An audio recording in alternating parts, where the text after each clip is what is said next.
शिवछत्रपती यांना मानाचा मुजरा करून अखेरच्या श्वासापर्यंत ज्यांनी हिंदू धर्म सोडला नाही, महाराष्ट्राचा धाकला धनी म्हणजे शंभू राजांना मानाचा मुजरा,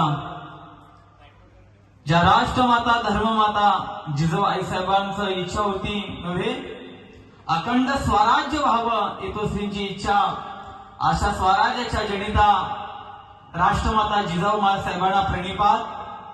महाराष्ट्रातल्या शेतकऱ्याला, कष्टकऱ्याला, वारकऱ्याला आणि धारकऱ्याला या शिवचरित्रकाराचा मानाचा मुजरा, मानाचा मुजरा. आज या ठिकाणी जगदंब ग्रुप लोणीवली वाडी आयोजित शिव उत्सव जन्म सोहळा 2026 10 वर्ष, गेले 10 वर्ष ही लोणीवली वाडी त्या ठिकाणी एकत्र येऊन ज्या छत्रपती शिवाजी राजांना उभ्या महाराष्ट्राला भगवा ध्वज निर्माण करून दिला, त्या राजाची जयंती जोमाने त्या ठिकाणी साजरी करता. म्हणून एकदा तुमच्यासाठी जोमाने टाळ्या होत्या, जोमाने टाळ्या होत्या. असं म्हणतात, दैवत शिव छत्रपती मुखी दुसरे नाव नाही, दैवत शिव छत्रपती मुखी दुसरे नाव नाही. अरे लाज वाटते जरा भगव्याची ना, ती हिंदूंची औलाद नाही, ती हिंदूंची औलाद नाही, ती हिंदूंची औलाद नाही. रायगडी मंदिरी वसे माझा राया, रायगडी मंदिरी वसे माझा राया, चरणाशी अर्पितो अजन्म ही काया. रायगडी मंदिरी वसे माझा राया, चरणाशी अर्पितो अजन्म ही काया. अरे जगदीश्वराशी जडली ज्याची ख्याती, प्रथम वंदितो मी तुम्हा शिवछत्रपतीशी, तुम्हा शिवछत्रपतीशी, तुम्हा शिवछत्रपतीशी. आनंद वाटतो या वाडीमध्ये आल्यानंतर. जरी गावामध्ये घरं कमी असली तरी पण माझ्या छत्रपती शिवरायांची जयंती जोमाने साजरी करू. असं म्हणतात, अरे गरीब घरचे गरीबाने, गरीब घरचे गरीबाने निष्ठावंत ठरू, गरीब घरचे गरीबाने निष्ठावंत ठरून अरे पोटाला देऊ चिमटा, अरे पोटाला देऊ चिमटा, भले उपाशी मरू पण छत्रपती शिवरायाने लावलेली वाट सदैव धरू, सदैव धरू. ही लोणीवलीकरांसाठी त्या ठिकाणी लावलेला हा गीत आहे की लोणीवलीकरांनी माझ्या छत्रपती शिवरायांची तिथीप्रमाणे जयंती साजरी केली. म्हणून पुनश्चा या शिवचरित्रकाराचा तुम्हाला मानाचा मुजरा, मानाचा मुजरा, मानाचा मुजरा. असं म्हणतात, अंधार झाला दिवा पाहिजे, अंधार झाला दिवा पाहिजे आणि या महाराष्ट्राला जिजाऊचा शिवा पाहिजे. आम्ही विचारलं, आई जिजाऊचा शिवा जन्माला यावं, पण तुम्हाला काय वाटतंय कोणत्या घरी यावं? आपल्या घरी जन्माला यावं का शेजारच्या? आमची माया म्हणते शेजारच्या घरी जन्माला यावं, शेजारच्या घरी. छत्रपती शिवाजी महाराज जर जन्माला आले नसते, आले नसते तो काशी की कला जाती, मथुरा में मस्जिद बनती.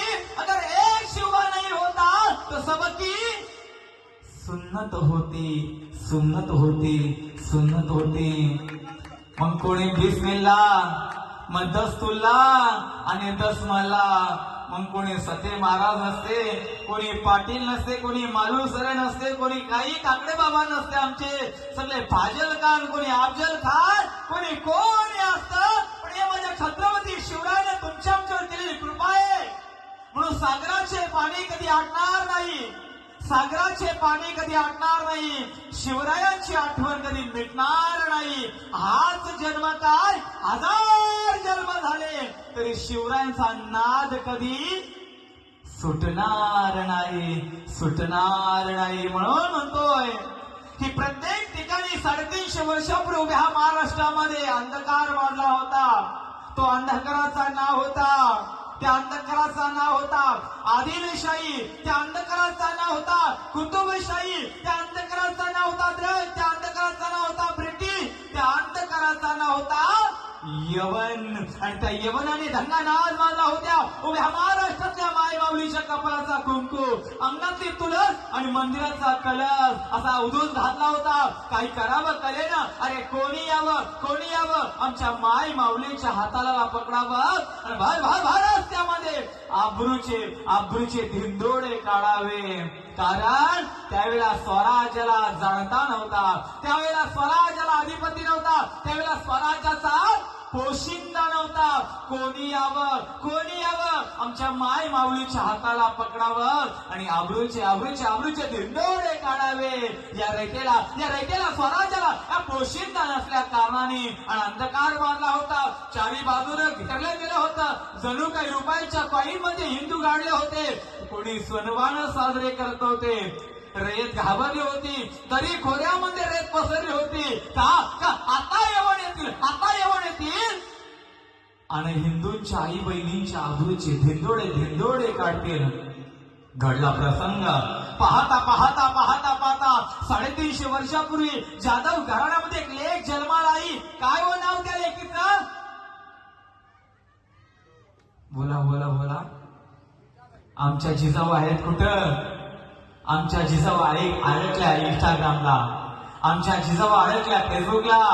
आमच्या जिजाऊ ऐकल्या व्हॉट्सअपला. अशा अडकल्या. अरे 95% मुली आज मुसलमानांच्या मोबाईल मध्ये लव जिहाद आणि लँड जिहादच्या माध्यमातून अडकल्या गेल्या. पण 350 वर्षापूर्वी ज्योत आली. त्या लेखीचं नाव होतं मासाहेब जिजाऊ. लहानपणापासून शुरांचे वीरांचे काव्य वाचावे.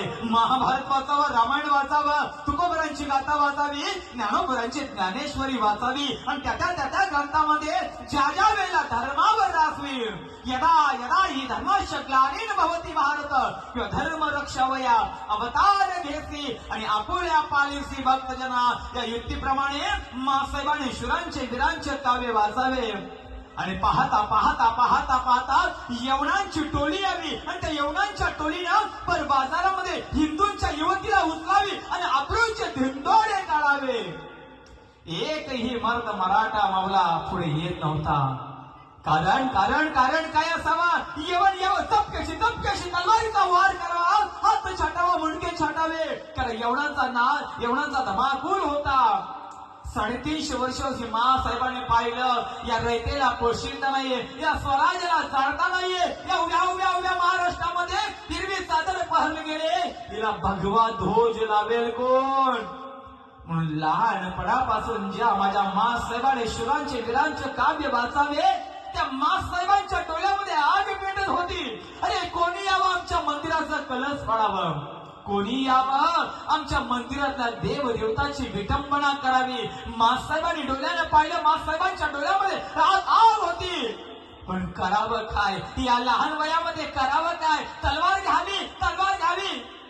पण पुढे जावं यवनांची टोळी येत होती. पण मासाहेबांनी लहानपणापासून शुरांचे वीरांचे काव्य वाचावे. मासाहेबांच्या मनामध्ये इच्छा होती हे राज्य व्हावं. येतो स्त्रीची इच्छा. स्वराज्य म्हणजे तरी काय? स्वराज्य म्हणजे काय? स्वतःच राज्य जोपर्यंत निर्माण होत नाही, या गुलामगिरीतून मुक्त होत नाही, तोपर्यंत स्वराज्य निर्माण होत नाही. म्हणून भगवे आमचे तख्त, भगवे आमचे रक्त, प्राण राखितो आम्ही स्वराज्याचे तख्त. आम्ही फक्त आणि फक्त शिवाचे भक्त. आम्ही शिवाचे भक्त. पाहता मासाहेबांचे वय वाढू लागले. मासाहेबांचे वय वाढू लागले आणि करता सण शहाजीराजे भोसले आणि जाधव घराणं यांची वेळ त्या मुलाखतीमध्ये, त्या बोलण्यामध्ये, चालण्यामध्ये शहाजीराजांची पटाई, शहाजीराजांचे बोलणं चालणं हे थोडं वेगळंच होतं. कारण ते सुद्धा भोसले घराण्यातले होते. भोसले घराण्याचं आणि जाधव घराण्याची सोयरी ठरली. पाहता ते